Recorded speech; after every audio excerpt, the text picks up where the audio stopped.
Can I just refer back to comments made by Baroness Scott in column 750 of this committee last week, in which she said, and I will quote in full, "However, given the important concerns that have been raised on the secrecy of voting, Minister Badenoch will be writing to the Electoral Commission and the Metropolitan Police to confirm our common understanding of the position set out in legislation that the only people who should provide assistance in a polling booth are polling station staff and companions who are doing so only for the purpose of supporting an elector with health or accessibility issues that need support. We are confident that the Electoral Commission will be able to respond promptly."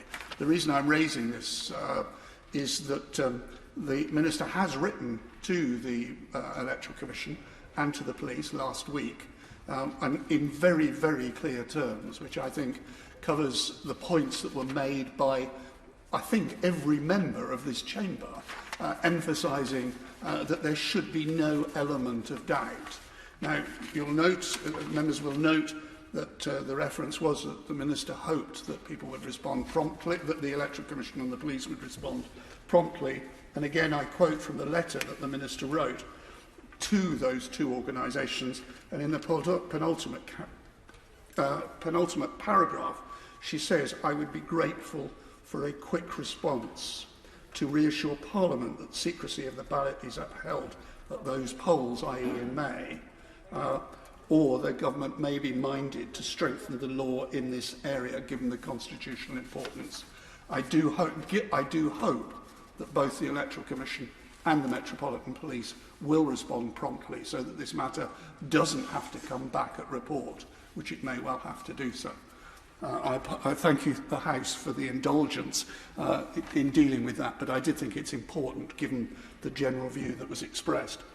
I now move to my amendment 171, and I'm sorry here to possibly be raking over bad memories for Lord Collins, but Lord Collins has said on a number of previous occasions that he was involved in the Tower Hamlets affair several years ago, and this is driven by the issue of Tower Hamlets and Lutfur Rahman.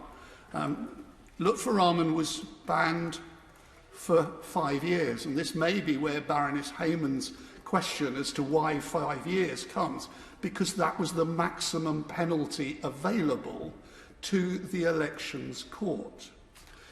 Now, the issue is current because Lutfur Rahman, having been banned for the maximum time available to an Elections Court, is now in a position to stand at the upcoming local elections as mayor in Tower Hamlets. Lutfur Rahman has issued an election leaflet in which he identifies himself as the potential candidate for mayor, with Baroness Udin, who I have given notice that I'm going to refer to her, and Ken Livingstone as prime supporters. Probably not the ultimate dream team that one could imagine for an election campaign. But the significant thing about this is that Lutfur Rahman can stand again. And he can stand again because the Elections Court is not only has this maximum, but matter which I referred to on second reading and a number of noble lords have referred to on many occasions, our election law needs bringing up to date. Lutfur Rahman is going round Tower Hamlets issuing leaflets, and I quote from Lutfur Rahman's own words in East London News recently, "I have never acted dishonestly." He then goes on to refer to the Elections Tribunal. Well, Mr. Rahman, if you've never acted dishonestly, why is it that the judgment issued, I think on the 23rd of April 2015, in the High Court of Justice of the Queen's Bench Division, and it's entitled A Judgment, can, and I'm quoting here from Formal Conclusions, paragraph 672 onwards, Richard Morey QC said, sitting as the judge in the High Court, The first respondent, Mr. Rahman, was guilty of corrupt practices. Paragraph B, Mr. Rahman was guilty by his agents of illegal practices. Paragraph C, Mr. Rahman was personally guilty. Paragraph D, Mr. Rahman was guilty by his agents. Paragraph E, Mr. Rahman was personally guilty.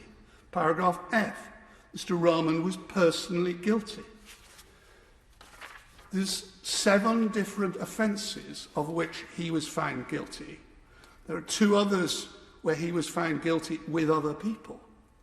But he seems able, despite the fact that he says he's never done anything dishonestly, to actually go around already for this election saying, I have never been found guilty of anything.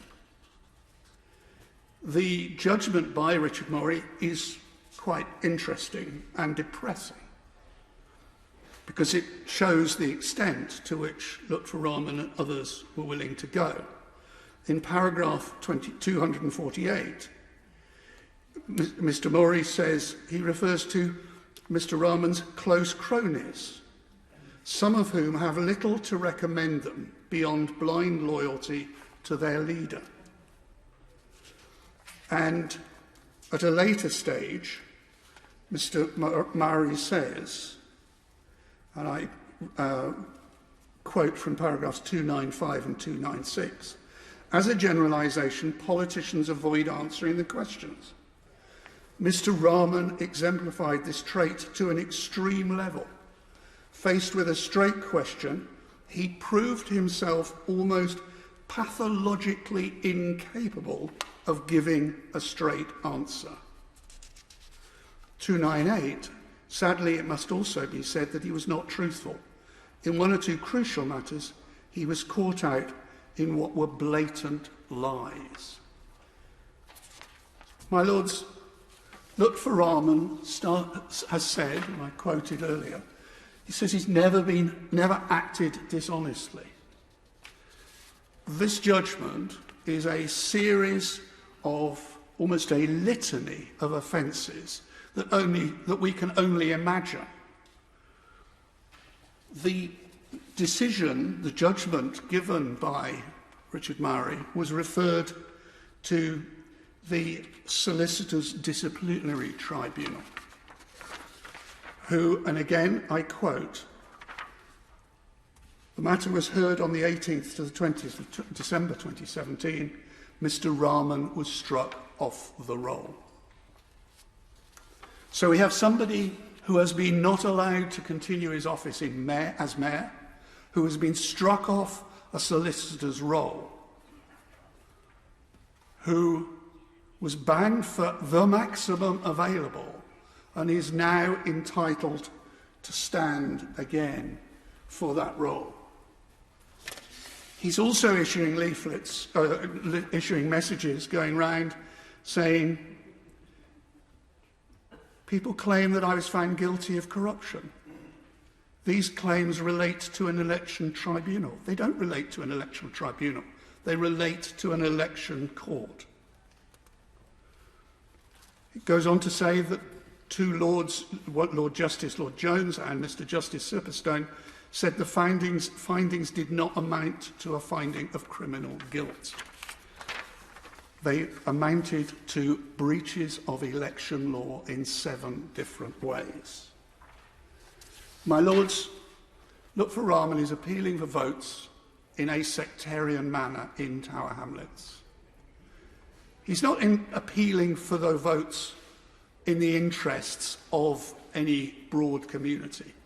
He says in his election broadcast, he feels the pain of the community. He doesn't. He feels the desire to rehold an office from which he has been banned and should have been banned for a much longer period. He is not serving the Bengali community in Tower Hamlets. He is serving himself, and to use the word of Richard Murray, his cronies. And it's on that basis that I believe we have the ultimate example of the need for a ban to apply for more than 5 years, because this man should not have been allowed to contest another election at any point. My Lords, just very briefly from these benches, most of these amendments, probing amendments, seem reasonable, and we look forward to the response of the Minister on the points that are raised.